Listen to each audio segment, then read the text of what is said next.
शलीकर्णी अति दुर्लभ प्रजाति का औषधीय पौधा है, जिसके बारे में कहा जाता है कि महाभारत काल में युद्ध के दौरान इसका बड़े पैमाने पर उपयोग किया गया था।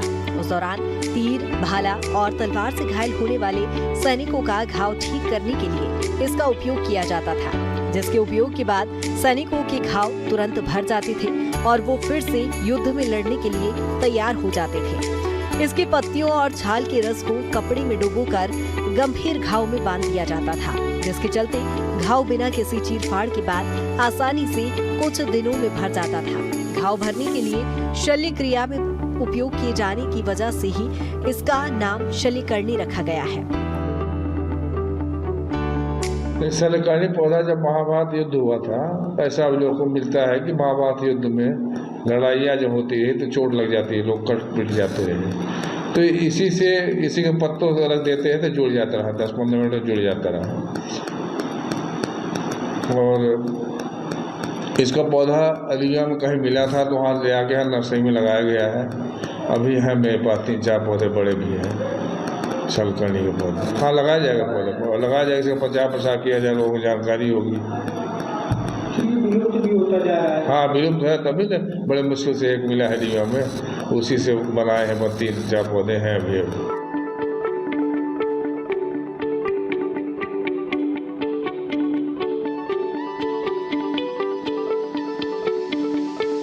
रीवा में शलीकर्णी के संरक्षण के लिए कई वर्षों से प्रयास चल रहे हैं। यहाँ के छुइया पहाड़ में इसके कुछ पुराने पेड़ पाए गए हैं, जिनकी शाखाओं से नए पौधे अनुसंधान वृत्त की ओर से विकसित किए गए हैं। इसके अलावा जिले के ककरहटी के एक जंगल से भी कुछ पौधे यहाँ पर लाए गए हैं, लेकिन वर्तमान में केवल रीवा के वन अनुसंधान एवं विस्तार वृत्त में ही इसे विकसित किया जा रहा है।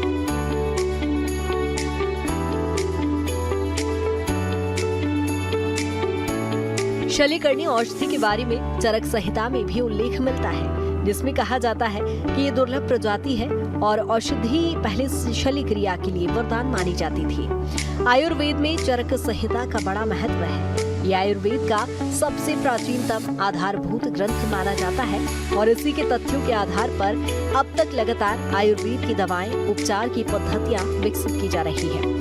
हालांकि शलीकर्णी का पौधा लगभग लुप्त सा हो गया है, जिससे इसका उपयोग नहीं हो पा रहा है, लेकिन वन विभाग लगातार इसको विकसित करने का प्रयास कर रहे हैं और इससे आने वाले समय में फिर से शलीकर्णी का उपयोग औषधि के रूप में होने लगेगा।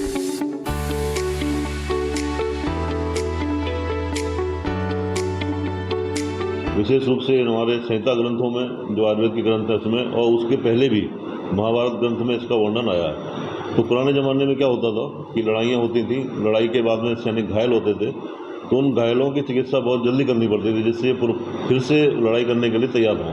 तो उसमें एक शल्यकर्णी का वर्णन आया है। शल्यकर्णी के पत्तों का से ड्रेसिंग की जाती थी, उससे घाव जो बहुत जल्दी भरता था।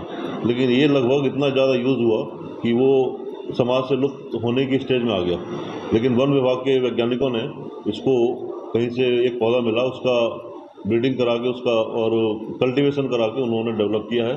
तो ये हमको अभी प्राप्त नहीं हुआ है। जैसे प्राप्त होगा हम उसके ऊपर क्लिनिकल स्टडी या मरीजों के ऊपर उसका प्रयोग करके हम देखेंगे कि वाकई में वो काम करता है कि नहीं करता है शल्यकर्णी।